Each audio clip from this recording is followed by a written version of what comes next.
I knew something was off the second Dana clinked her glass. Everyone turned to look at her, smiling like she was about to say something sweet about our 18 years together. But no. She smiled wide and said, "We're celebrating more than just our anniversary tonight. My mom's moving in with us for good. My name's Rick. I'm 46. I live just outside Tampa in a house I paid for, mostly with the money I got after my uncle passed. That house was my pride. Not just because it was mine on paper, but because I built a life there, with Dana. Or at least I thought I did. Quick note, before listening, share which city or country you're watching from. Now, everyone's clapping, like this is some big promotion. I just stood there, gripping my beer tighter than I meant to. Eileen, the woman who's hated me since the day I met her, was moving in. Dana didn't even look at me before making the announcement. Didn't ask, didn't warn me, just dropped it like a firecracker in the middle of our backyard. Eileen raised her glass like she just won a prize. "We'll be making a few changes around here," she said, loud enough for the front row to hear. "Starting with the den. I need a space to stretch out. The same den I built out myself. Pulled up the carpet, rewired the outlets, put in those shelves by hand. My recliner sat in the corner where the light hit just right in the mornings. That was my space. Or, at least, it used to be. And Dana, she just stood there beaming like this was her big moment. Not a single glance my way, not a word to check in. I looked around and saw all our friends and her co-workers smiling, clapping, nodding like this was sweet. It wasn't sweet. It was a setup.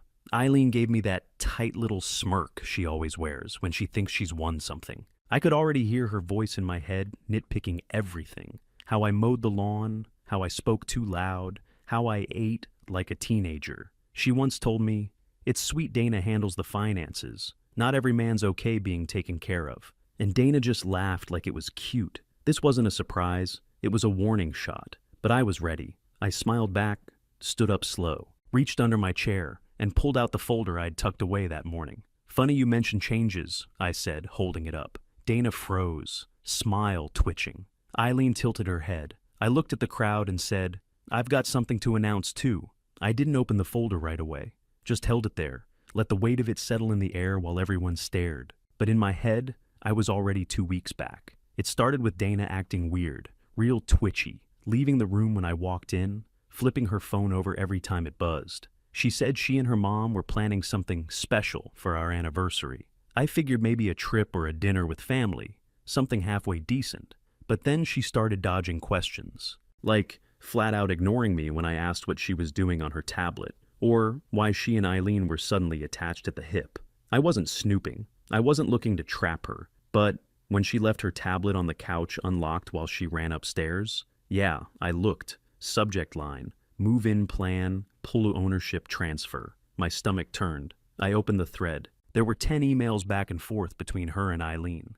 Dana had written, "I'll tell him at the party. He won't make a scene with people around. Once Mom's in and settled, I'll push to get his name off the mortgage." I read that twice, 3 times.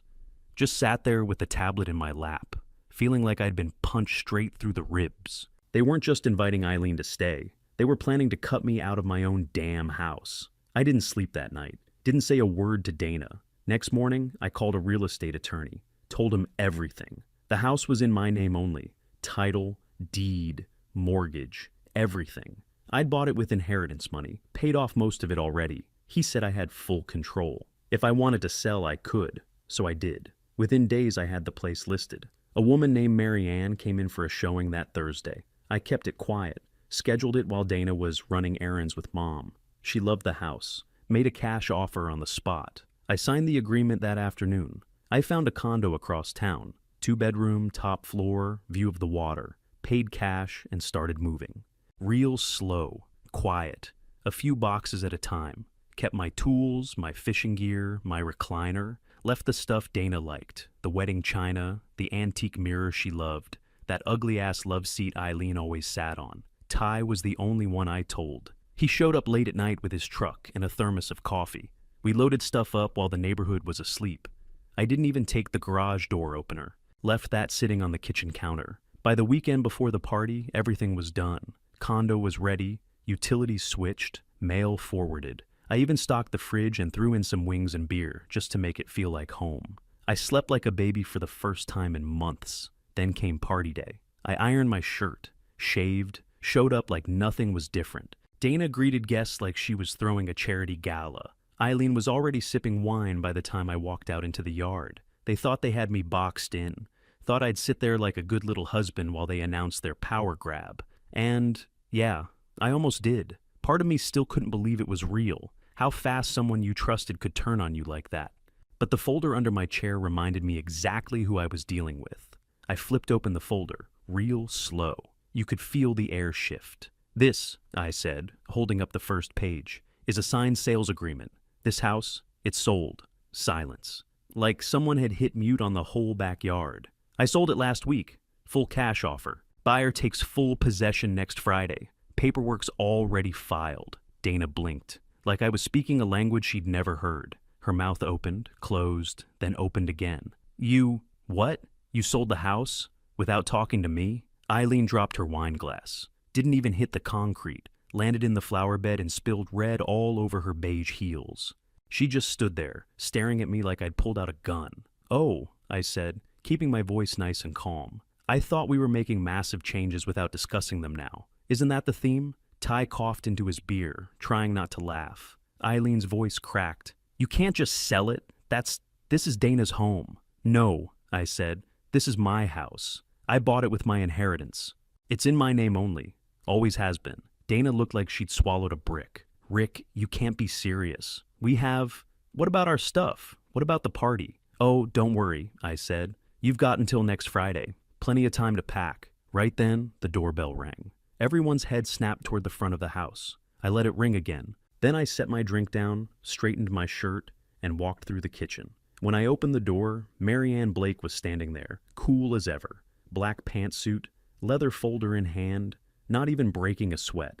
I stepped aside and waved her in. Everyone, meet Marianne Blake. She owns the house now. She walked in like she'd done it 100 times. Gave a polite smile. Evening. Just here for the final walkthrough before transfer.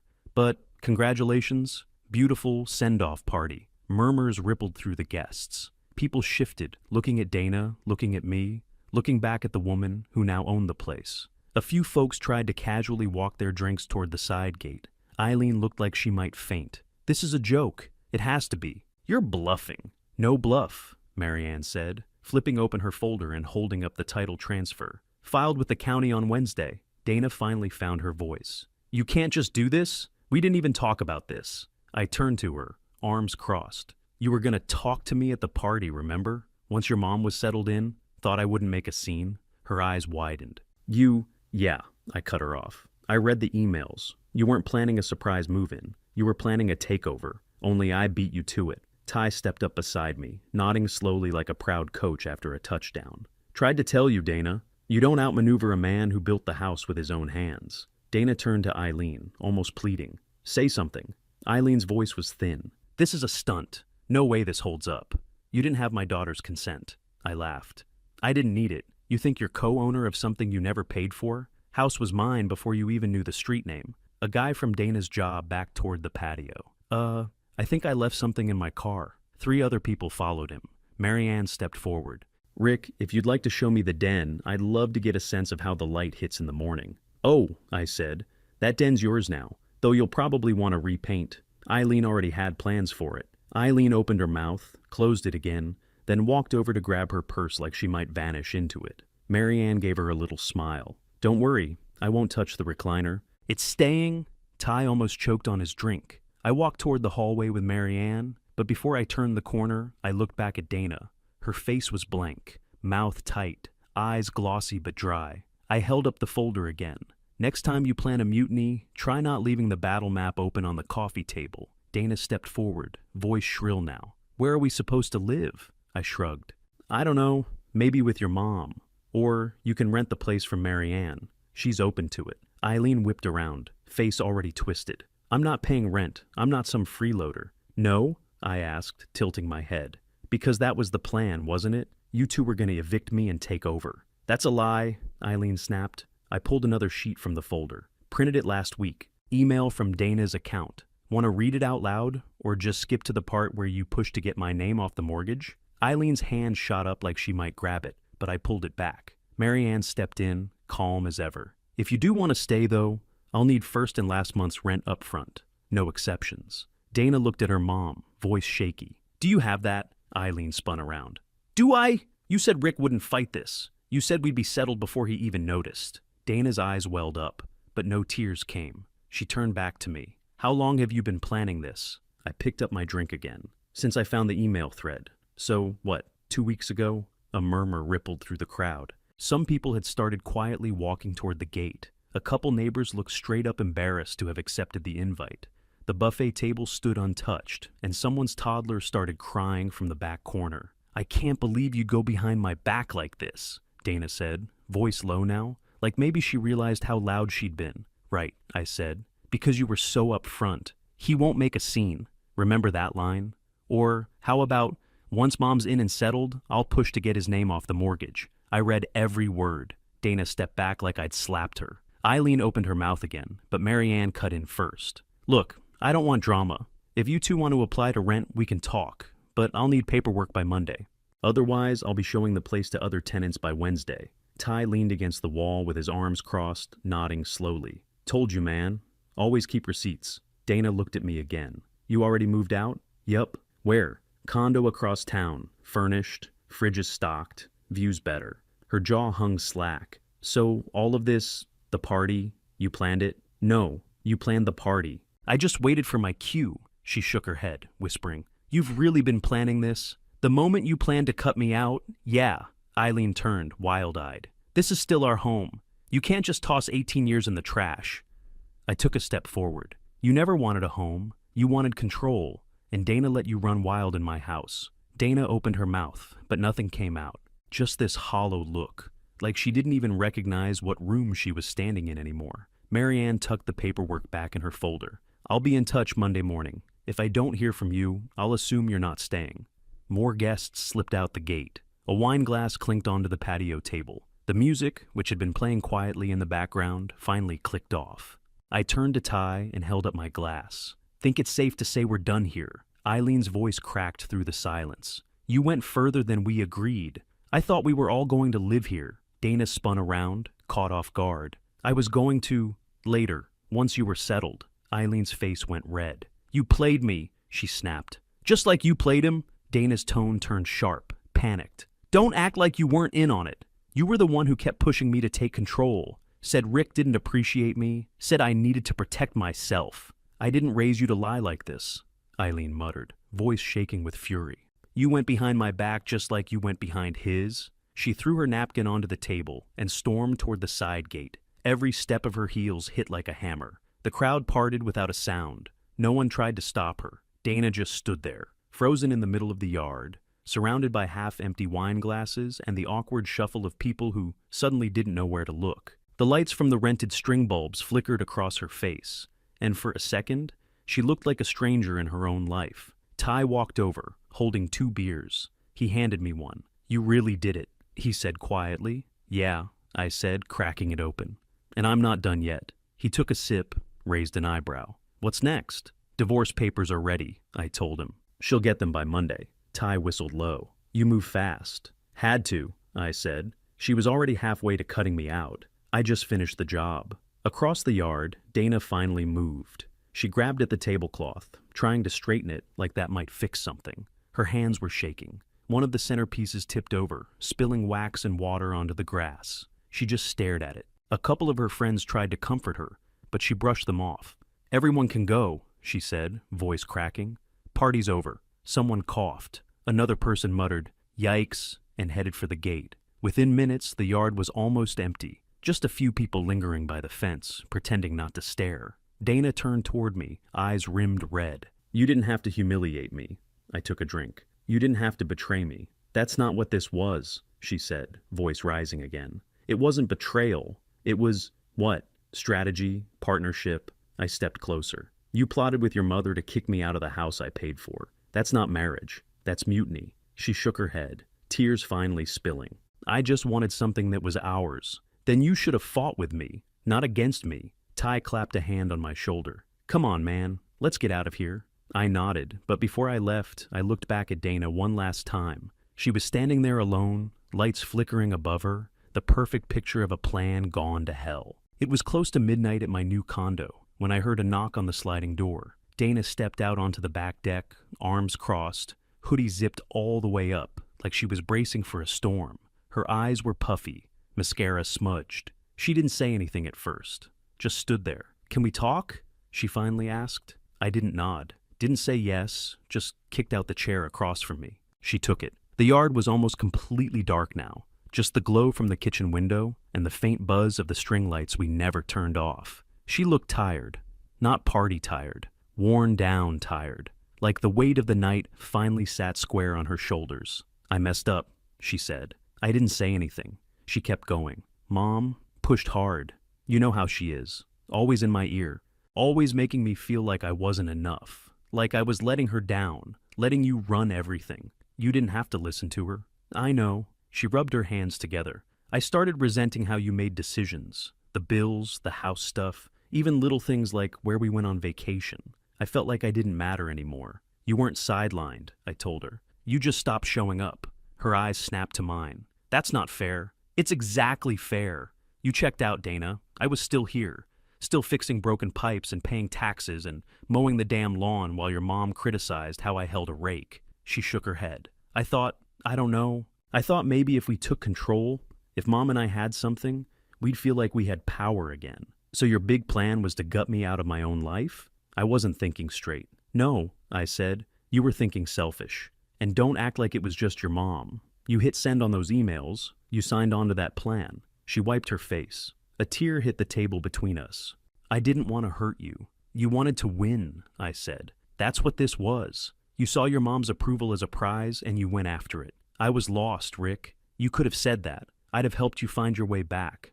But you didn't say a word. You plotted." She sat back, shoulders slumping. After a long pause, she asked it, soft, like it hurt her to even say the words. "Is there any chance we can fix this?" I stared at her for a second.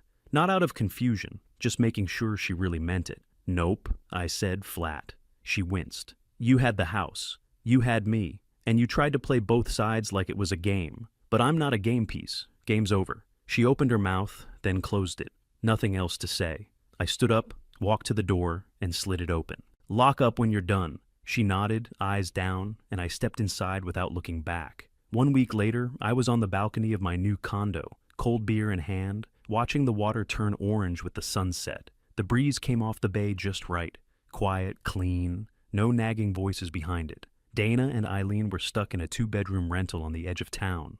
I didn't know the address, didn't care to. Marianne moved fast. She had new tenants in by Thursday. Young couple. Paid the deposit in full, no drama. House was out of my hands, and so was everything that came with it. Dana sent a couple texts. "Can we talk? I just want closure." I didn't answer. My lawyer handled the rest. We had everything lined up. Divorce, division of property, the works. Nothing left to talk about. I kept what mattered. The truck, the tools, my name, and the peace. Ty showed up around 7 with a bag of wings and a 12-pack. We set up in camp chairs right there on the balcony. My TV sat on the floor inside, still not on a stand. Didn't matter. We weren't watching it anyway. He cracked a beer, raised it toward me. To peace and quiet, I raised mine back. To not getting screwed over. We clinked and sat back. No rush to fill the silence. That was the point. I wasn't angry anymore, not even bitter, just done. I didn't burn anything down. I didn't scream or throw plates or trash her reputation. I just took the exit, nice and clean. All I ever wanted was a life that didn't feel like walking on eggshells in my own house. And now I had it. The sun dipped behind the waterline. Boats drifted out in the distance. I took another drink and leaned back, thinking about everything I'd poured into that marriage. The years, the work, the patience, the silence, and what I lost because of it. But now, no one criticizing how I grilled or folded towels or spent my Saturdays. No sideways comments about what kind of man I was. No Eileen on my couch. No Dana tiptoeing around the truth. Just me, the breeze, and the sound of wings getting cold in the box between us. Felt like I won.